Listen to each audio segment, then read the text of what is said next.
On parle du Sahara ce matin, deuxième sujet des décodeurs atlantiques. Conférence ministérielle de l'Union africaine sur le dossier du Sahara. C'était hier à Marrakech, conférence organisée en riposte à une autre conférence qui avait lieu en Namibie, organisée par le Polisario avec l'appui de Pretoria, l'Afrique du Sud, qui a réuni une dizaine de ministres et de chefs d'État acquis à la cause du Polisario.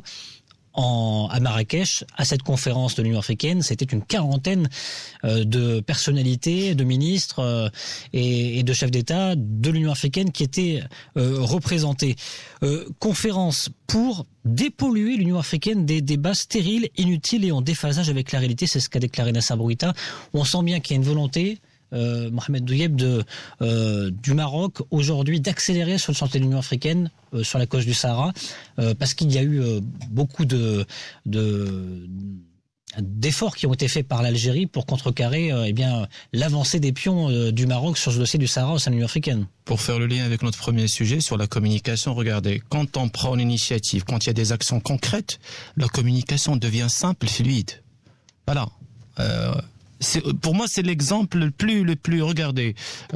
Si on fait un petit flashback, le Maroc qui fait un retour en force au sein de l'Union africaine avec une vision claire, nette sur le cap, ça donne après des actions, celle-là aussi, parce que... Notamment la présidence de la Commission de la paix et de la sécurité. Voilà, donc après la communication devient facile, donc on maîtrise les éléments de langage parce qu'il y a de l'action. Et voilà, donc on va pas, il n'y a pas une recette universelle. La recette, elle est là. On n'improvise pas.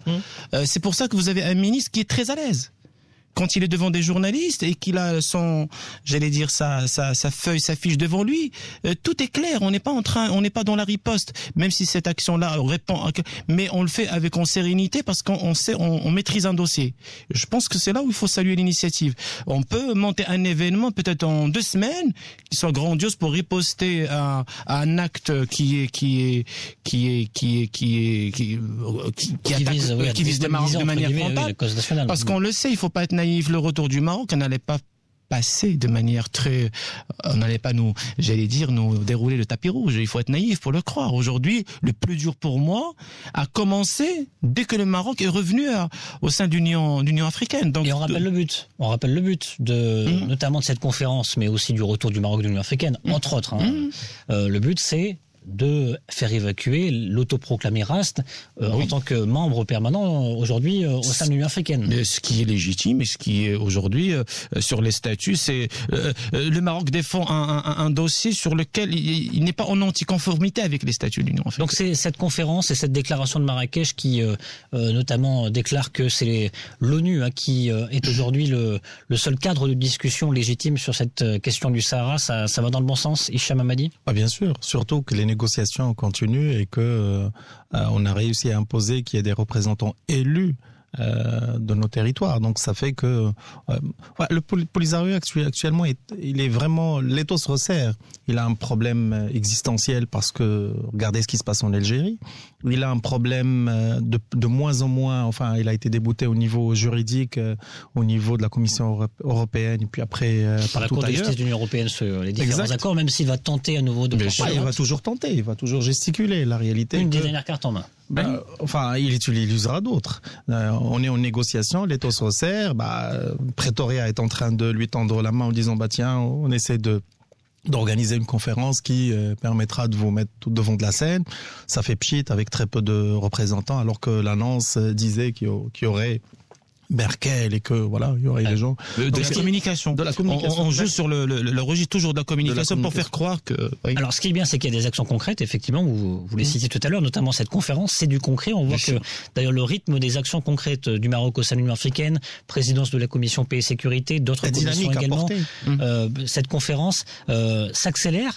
En revanche, on avait un but qui était d'exclure l'autoproclamé Rast en 2 ans. Ça, c'est un échec pour l'instant, mais c'est pas terminé. Je pense. Il va falloir multiplier ce genre d'initiative. Non, il faut de l'initiative, il faut de l'action. Cette conférence, pour moi, est déjà le fait de driver des pays, de les accueillir, de porter le débat, d'écouter les gens. En soi, c'est une très bonne chose. Maintenant, il faut pas être naïf, c'est pas du jour au lendemain que vous allez pouvoir convaincre peut-être l'Union africaine. Ça, pour moi, c'est du long travail. Et je pense que c'est l'action du Maroc, elle est là. Aujourd'hui, je pense que l'objectif pour le moment de faire, j'allais dire que le Polisario soit éjecté on devrait attendre un peu plus longtemps parce que ça va pas se faire de manière très rapide. Est-ce qu'il y a un volet soft power à renforcer? Pourtant, il y a un soft power marocain assez important dans le bassin francophone notamment, mais dans le bassin anglophone, dans le bassin francophone, est-ce qu'il y a des leviers d'action sur le volet patrimoine, histoire du Sahara sur le continent africain? Sur le sujet, si on place un peu le débat plus haut, sur la communication pour dépasser le cap du gouvernement, c'est là, je pense, le vrai enjeu de la communication, il est dans cette partie-là. Comment on arrive à, j'allais dire, dessiner et schématiser notre soft power. Ça, c'est la vraie question et qui va être déclinée aussi bien au gouvernement sur d'autres institutions. Et puis, on a Nasser Bourita qui n'a pas sa langue dans sa poche, puisque sur Genève 3, il prévient, le Maroc y participera si il y a du concret. Donc, après Genève 2 qui s'est tenue la semaine dernière, on voit que le Maroc sent pousser des ailes pratiquement sur le dossier du Sahara. Notre décision est claire. Enfin, ça a été acté par Sa Majesté dans le discours de l'Aïon. Donc, on est chez nous, on investit, on met énormément de moyens, quelques milliards de dollars, quelques dizaines de milliards de dollars. Donc à un moment, ça y est, on va pas continuer à se réunir pour se réunir parce que, en gros, on va pas nourrir l'existence du Front Polisario. La réalité est que on va dire le cadre des négociations est clair, les parties prenantes sont là, à un moment il faut trouver le consensus. Si l'objectif est simplement d'exister et de venir autour de la table, c'est pas notre priorité. Et effectivement, il a raison. Et surtout que maintenant les taux sont serrés, surtout qu'on a renouvelé nos accords avec l'Europe. Donc à un moment, il faut gérer la chose d'une manière très claire, très nette et très pragmatique. C'est ce qui se passe. Il n'y a pas eu d'adhésion à un format prévoyant la participation active. Genève 3 sera un tournant où le Maroc n'y retournera pas. Oui, c'est une annonce qui est dans la cohérence de toute la démarche. Aujourd'hui, c'est des négociations, il faut le rappeler. Donc du coup, chaque partie essaie de puiser ses cartes, mais en tout cas, d'observation, ce qu'on est en train à quoi on assiste, c'est qu'aujourd'hui le Maroc est bien si j'ose dire, dans sa peau, c'est qu'il maîtrise ses éléments, il maîtrise son dossier.